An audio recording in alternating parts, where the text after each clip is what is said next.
నమస్తే, welcome to Raj Vihar Deep. నాగలాపురానికి అతి సమీపంలో ఉన్న పిచ్చారోడ్ డ్యామ్ ఇది చూడొచ్చు, ఎంత బాగా అద్భుతంగా ఉందో.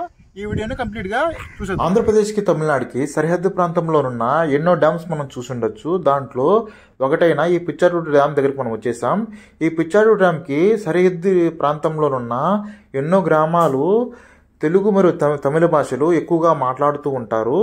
అలాంటి అద్భుతమైన ప్రదేశంలో ఎన్నో విష్ణు ఆలయాలు, మరెన్నో కొండలు, కోనలు, సెలయేర్లు వంటివి అద్భుతమైన ప్రదేశాలు ఉన్నాయి. ఇలాంటి ప్రదేశాలు మనం ఎక్కడా చూడలేము. ప్రకృతి రమణీయతకు పెట్టింది పేరుగా ఈ పిచ్చారోడ్ డ్యామ్ సమీపంలో ఉన్న ప్రదేశాలు ఎంతో అద్భుతంగానూ ఉంటాయి. కంప్లీట్గా మనం చూడొచ్చు. ఈ పిచ్చారోడ్ డ్యామ్కి పూర్తిగా నలువైపులా మనకు కొండలే కనిపిస్తాయి. మహావిష్ణు ఆలయాలు, శివాలయాలు వంటివి, ఎన్నో సెలయేర్లు వంటివి మనం ఇక్కడ చూడొచ్చు. డ్యామ్ చూసుకొని మరిన్ని ప్రదేశాలకి ఎలా వెళ్ళాలో చూసేద్దాం. పిచ్చాటూరు డ్యామ్ చూస్తున్నారు కదా, ఈ నలువైపులా ఉన్న కొండలు ఎంతో అద్భుతంగాను రమణీయంగాను ఉంటాయి. ఇలాంటి అద్భుతమైన దృశ్యాలను చూడాలనుకుంటే మన ఛానల్ని సబ్స్క్రైబ్ చేసి షేర్ చేయండి. దానివల్ల మరెన్నో వీడియోలు చేయడానికి మాకు ఎంతో వీలుగానూ ఉంటుంది. ఇలాంటి ప్రకృతి అందాలు మరెన్నో వీడియోస్ మీకు మన ఛానల్ ద్వారా మీకు అందుబాటులో. పిచ్చాటూరు డ్యామ్కి నలువైపులా చూడొచ్చు. సస్యశ్యామలంగా ఉన్న ఈ గ్రామాలను చూస్తే ఎంతో అద్భుతంగా ఉంటాయి.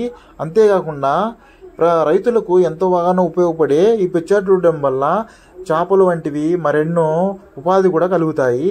అంతేకాకుండా మనం ఈ పిచ్చాటూరు డ్యామ్కి నలువైపులా చూడొచ్చు. ఈ కొండల నుంచి సెలయేరులాగా పారే జలాలన్నీ కలిసి ఒకచోటగా చేరగా ఈ పిచ్చాటూరు డ్యామ్ ఏర్పడింది.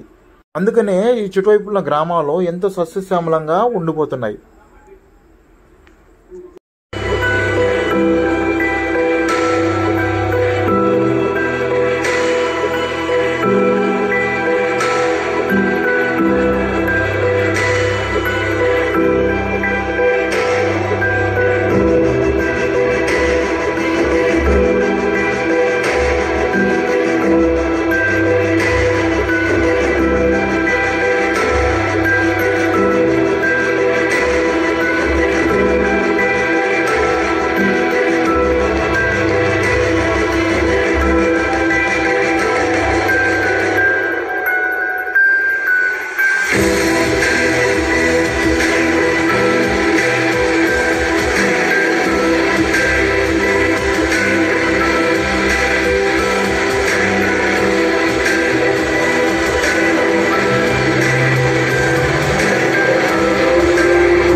ఈ పిచ్చాటూరికి అతి సమీపంలో ఉన్న నారాయణవనంలో శ్రీ కళ్యాణ వెంకటేశ్వర స్వామి వారిని దర్శించుకోవచ్చు. అలాగే నాగలాపురంలో ఉన్న వేదనారాయణ స్వామి వారిని దర్శించుకోవచ్చు. నెక్స్ట్ వీడియోలో వేదనారాయణ స్వామిని దర్శించుకుందాం.